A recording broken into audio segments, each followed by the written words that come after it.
From the studios of Farm Journal Broadcast, this is AgDay.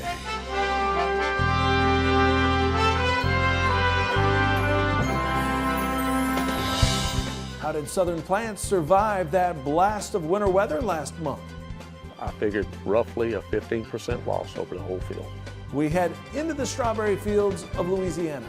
The power of U.S. agriculture. I think that's why we need to view that as food power, not simply producing for our population or preventing others from starving. How food could factor in prominently in a second Trump administration when it comes to trade. As sticker shock over egg prices continues at the grocery store. We've seen the impact of the total depopulation. Is relief in sight? An update right now on AgDay. AgDay is brought to you by Pioneer. Next level yields start with genetics proven to perform. Pioneer. Next level yields start here. Good morning, I'm Clinton Griffiths. As avian flu concerns continue to grow, egg prices continue to rise. Right now, USDA reports the cost of a dozen eggs is averaging $8.07. Now that's up 33 cents from just last week. And now USDA is expecting egg prices to increase by more than 41% this year. AgDay's Michelle Rook joins me. Michelle, what is USDA doing to address this problem? Clinton, USDA is expected to release its new action plan on avian influenza soon. It comes on the heels of Ag Secretary Brooke Rollins meeting with producers and science and industry experts to gather input on outbreak response as well as mitigation strategies. Their goal is to support producers and lower egg prices for consumers. USDA is pivoting on its strategy on HPAI, and Secretary Brooke Rollins is leading the way. Rollins taking to X, showing pictures of her meeting Monday with poultry and industry leaders in Texas to address the ongoing crisis. She also hinted about USDA's new strategy, which pivots away from depopulating flocks to medicating sick birds or even vaccinating flocks. But will it be effective? It's very inefficient. Think of mostly large broiler operations. It's just unwieldy, to say the least. And so different approaches have to be made. I think that's why the Biden people did these total depopulation. The big concern is, will medicating or vaccinating birds for HPAI have negative export implications? It depends on the medication. But yeah, there is a trade issue, and that has the chicken industry very nervous, because a number of countries, if you're vaccinating, will not trade with you because they fear a vaccination mask the bird flu situation in animals. The longer term will have a solution, because you can put medications in water and feed. But we're not there yet. USDA also released reports this week showing a 4% drop in egg production for January, largely due to a 4% reduction in laying hens tied to the ongoing depopulation. This is the lowest month since 2016. But we've seen the impact of the total depopulation. It meant a lot of fewer eggs, and that got you into egg inflation. And got you into politics on this one. There are signs of recovery ahead, with a 6% increase in hatching numbers. But according to USDA, at least 18.9 million birds have been culled in the past 30 days alone. I'm Michelle Rook reporting for AgDay. All right, thanks, Michelle. Now, we told you last week about a company getting approval for an avian flu vaccine for chickens. Now, work for a vaccine against the virus in dairy cattle is taking a step forward. Farm Journal's bovine veterinarian reporting Elanco Animal Health has entered into an agreement with MedGene to commercialize a HPAI vaccine for dairy cattle. MedGene reports the vaccine has met all requirements with USDA, and it says it has existing vaccine supply ready to deploy. Another big topic right now is trade, and USDA says it's going on a trade mission to Guatemala next week. The agency stressing the goal is to strengthen export opportunities in the largest economy and most populous country in Central America. It fits with recent conversations I had with industry leaders around U.S. food power. Farmers love to debate the details of their work, but there's one thing that's not up for debate. That's American agriculture is a strategic advantage for the U.S. Food is foundational to everything when we think about economic power, when we think about military power, and the power of diplomacy. Food is essential to all of that. Mark Purdy is a farm kid who spent more than 2 decades in the military. That includes thinking about how agriculture impacts global peace and prosperity. America's preeminent advantage has been food. And so I think that's why we need to view that as food power, not simply producing for our population or preventing others from starving, but to be able to project food around the world for those that are prospering as well as those that are in need. The world knows food availability is vital to national security. Well, I think you go back to Arab Spring and the fact that what caused unrest in the Middle East here, in the post 9/11 environment was having food on tables in key parts of the world. Greg Dowd helped lead agricultural trade negotiations during the first Trump administration. He thinks trade and national security must be strategic.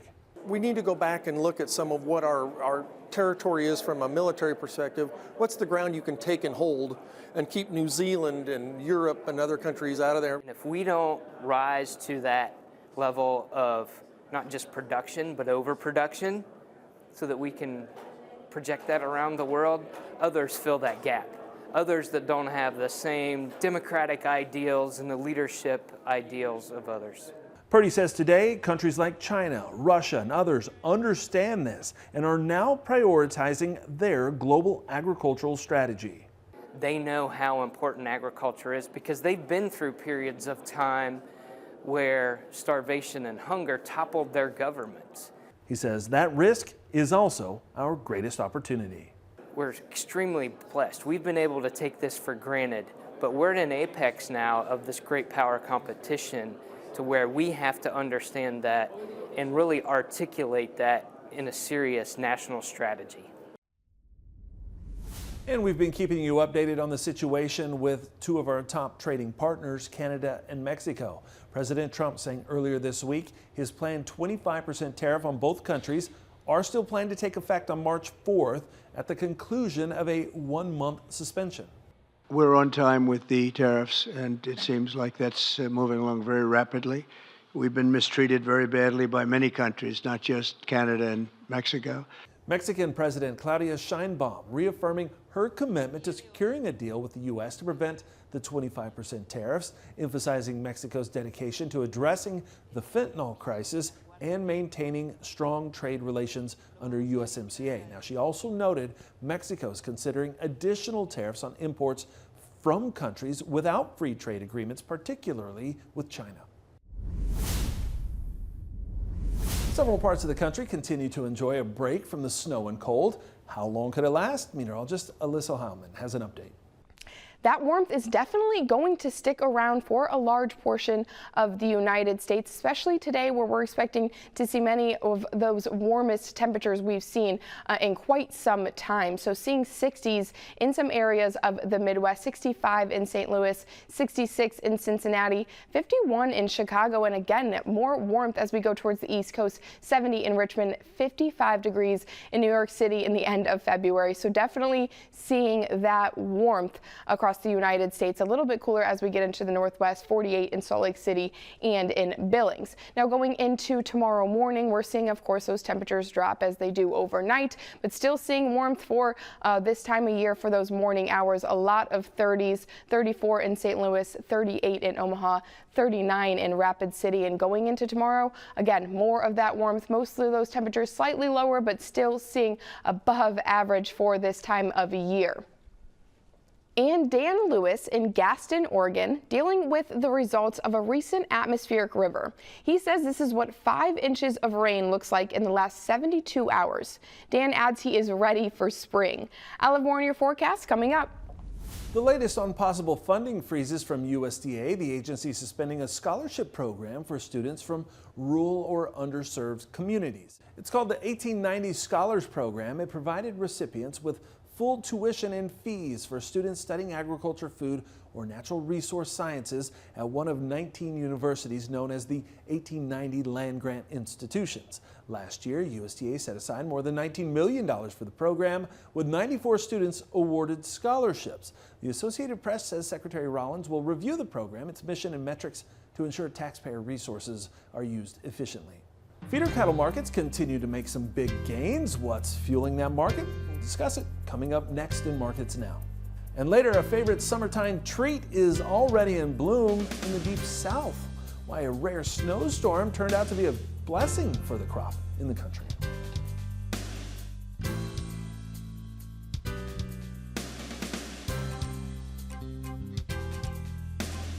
AgDay is brought to you by Germinator Closing Wheels. Germinator steel closing wheels provides a 13 bushel advantage per acre in no-till and a 7 bushel advantage per acre in conventional. Do you have enough room in your bin to switch to the Germinator?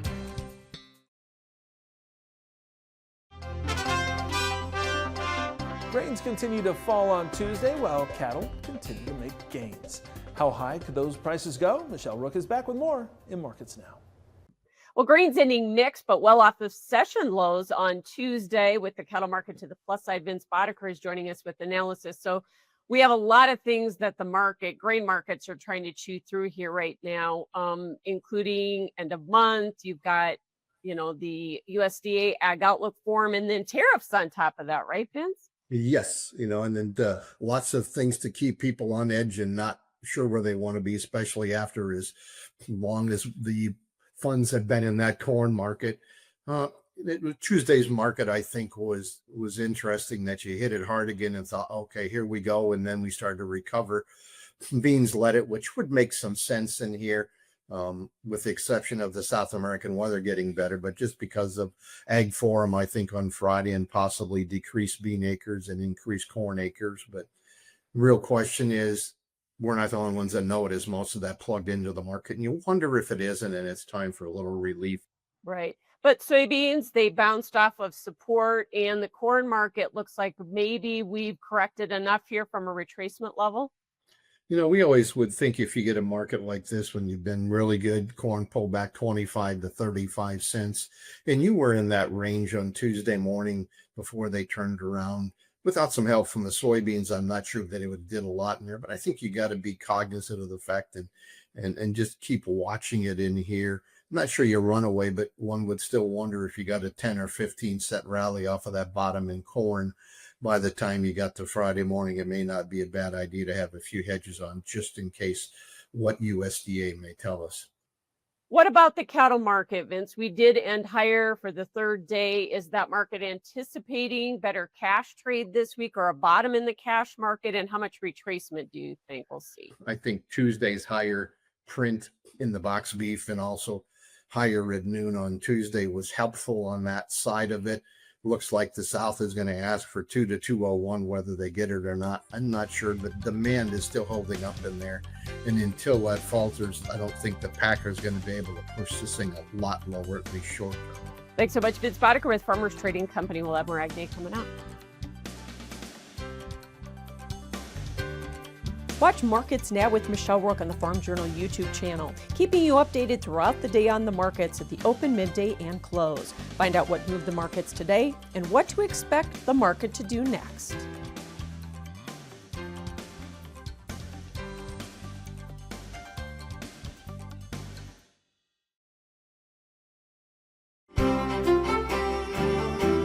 As for precipitation, well, we're seeing some of that in portions of the Midwest and into the Great Lakes. Seeing some rainfall expected as we go through the day today and advance this further. And then, of course, that moves further east out towards the East Coast. And advancing this a little bit further, we see that brings some snowfall to portions of the Northeast. Now, back in the central United States and back towards the Northwest as well, seeing clearance. That's a large high pressure system that's set up. Seeing the lack of of systems, the lack of cloud cover, again, because of that high pressure system. The only thing to note as we go into the weekend is going to be this clipper system in the northern portions of the United States, really just mainly going to impact the Great Lakes before it moves again to the northeast, and seeing that advance there, seeing some of that rain and some of that snowfall, again, moving through the Great Lakes, mostly going to impact some areas of Wisconsin, Michigan, before again moving off as we go into the northeast later in the day on Saturday. Taking a look at our temperature outlook that we have for the beginning parts of March. This is March 4th through March 10th, and we're seeing a large portion of the United States with above normal temperatures. Again, that includes most of the central United States towards some of the eastern portions of the United States, and just below normal temperatures for portions of the northwest. Now, turning to our precipitation outlook for that same time period, March 4th to the 10th, a large portion of the United States wetter than normal. That includes both of the coasts as well as some central areas of the United States, only drier than normal again in some portions of the south there, mostly including Texas, a little bit into New Mexico. Lawrence, Kansas, high of 61, low of 33. Union City, New Jersey, high of 56, low of 43. Watertown, South Dakota, high of 47, low of 29. What could pork demand with one of our biggest trading partners look like this year? We'll have answers next. And later, we celebrate the arrival of strawberry season in Louisiana, in the country.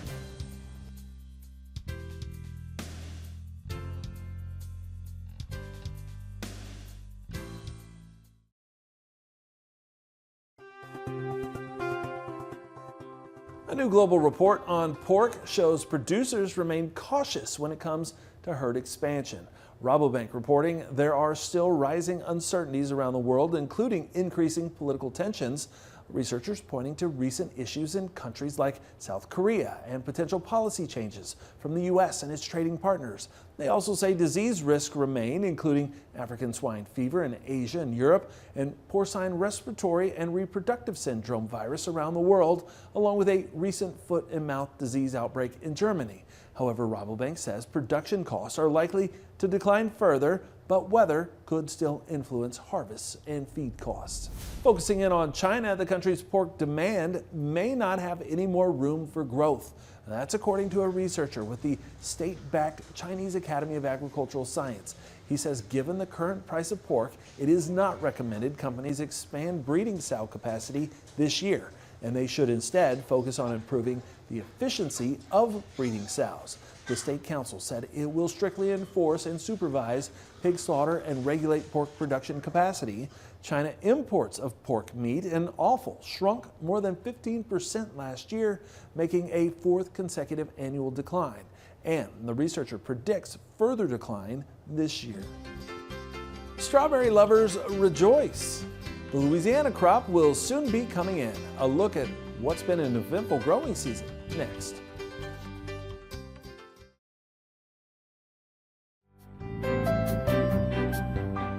Strawberry season is about to begin in earnest as growers across Louisiana are beginning to see an increase in blooms. And as Craig Gautreaux of the LSU Ag Center tells us, growers had to battle snow and record cold temperatures in January. While these strawberry fields are covered to protect plants from an approaching hard freeze, a month ago these fields were covered with nearly 5 inches of snow. The snow turned out to be a blessing because it helped insulate the plants from temperatures in the low teens.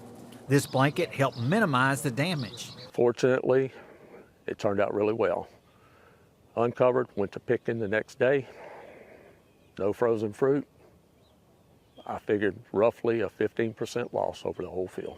Losing some production under these extreme conditions is expected. These covers can provide nearly 10 degrees of protection and prevent frost from reaching the blooms. The main thing is it keeps the frost off from the blooms. If you get frost on a bloom, it kills it. It turns it black and it's no good. Or it cripples it, and the fruit's crippled and you can't sell it. If the cold damages the blooms, the process must start over and growers lose a cycle of fruit.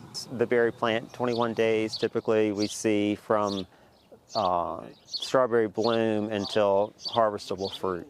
And so if you get any kind of damage to the bloom from cold weather, it can delay that. Since 2021, growers have been fighting a fungal disease that has caused plants to die or fruit to decay. Usually we see it show up as a leaf spot, and it can progress and then eventually kill the crown of the plant. Last year we saw a lot of the disease showing up as a fruit rot as well. Poche said the disease killed nearly 40% of his plants last year, but so far this year, he has not seen the disease in any of his fields. With the LSU Ag Center, this is Craig Gautreaux reporting. All right, thanks, Craig, and that's all the time we have this morning. We're sure glad you tuned in. From all of us here at AgDay, I'm Clinton Griffiths. Have a great day on the farm.